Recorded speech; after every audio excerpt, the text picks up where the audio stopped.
আর মাত্র কয়েক ঘন্টা পরে শুরু হতে যাচ্ছে 2026 আইপিএল এর মিনি নিলাম।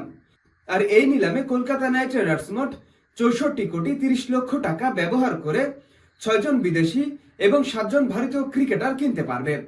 যাই হোক, কলকাতা নাইট রাইডার্সের এই নিলামে সবথেকে গুরুত্বপূর্ণ 3টি টার্গেট রয়েছে। প্রথমত, তাদের দরকার একজন দুর্দান্ত অলরাউন্ডার, যিনি অ্যান্দ্রে রাসেলের রিপ্লেসমেন্ট হিসেবে কাজ করতে পারবে। আর সেই খেলোয়াড়টির নাম হচ্ছে ক্যামেরন গ্রিন। অস্ট্রেলিয়ার এই মার্কেটে ওপেনার ইতিমধ্যেই আইপিএল এ সেঞ্চুরি হাঁকিয়েছেন, আর তিনি বর্তমানে দারুণ ফর্মে রয়েছে। ধারণা করা হচ্ছে এবারের আইপিএল নিলামে তিনি সর্বোচ্চ দাম হাঁকাতে যাচ্ছে। তাকে কেনার জন্য কলকাতা নাইট রাইডার্স এবং চেন্নাই সুপার কিংস লড়াই চালাবে, কারণ এই দুই দলের কাছে রয়েছে সব থেকে বেশি টাকা। চেন্নাইয়ের কাছে রয়েছে 43 কোটিরও বেশি টাকা। তবে যাই হোক, Chennai Super Kings Kolkata Knight রাইডার্সের সাথে এই অর্থ দিয়ে ক্যামেরন গ্রিনকে কিনতে পারবে না, কারণ কলকাতা নাইট রাইডার্সের কাছে রয়েছে রেকর্ড পরিমাণ অর্থ। সুতরাং ক্যামেরন গ্রিনকে 20 থেকে 25 কোটি টাকার মধ্যে পেয়ে যাবে কলকাতা নাইট রাইডার্স।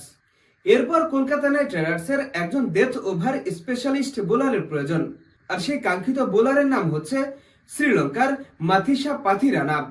আজকে আইআর টি20তে মাথিসা পাথিরানা 4 ওভারে একটা মেইডেন সহ 19 রান খরচ করে শিকার করেছেন 3টা উইকেট। তো বলতেই হচ্ছে তিনি দারুণ ফর্মে রয়েছেন। আর মাথিসা পাথিরানাকে কলকাতা নাইট রাইডার্স 10 থেকে 12 কোটি কিংবা 15 কোটি টাকার মধ্যে পেয়ে যাবে। এরপর কলকাতা নাইট রাইডার্সের দরকার একজন ওপেনিং উইকেট কিপার ব্যাটসম্যানের।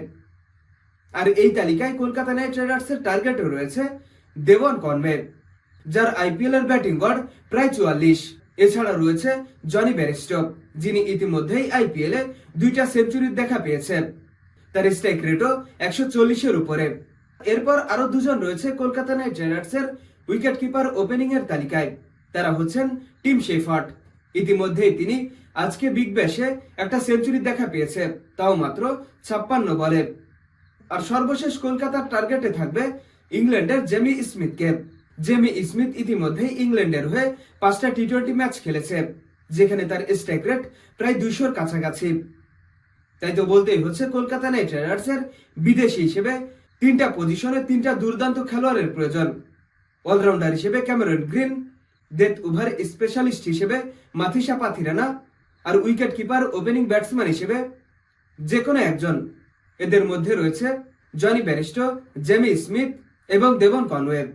হ্যাঁ দর্শক, আপনাদের বলছি, আপনাদের কি মনে হয় কলকাতা নাইট রাইডার্স এই 3টা পজিশনে কোন কোন খেলোয়াড়দের কিনতে পারে? এখনই আপনাদের গুরুত্বপূর্ণ মতামত আমাদের কমেন্টস বক্সে লিখে জানিয়ে দিন। ভিডিওটি দেখার জন্য আপনাকে অসংখ্য ধন্যবাদ।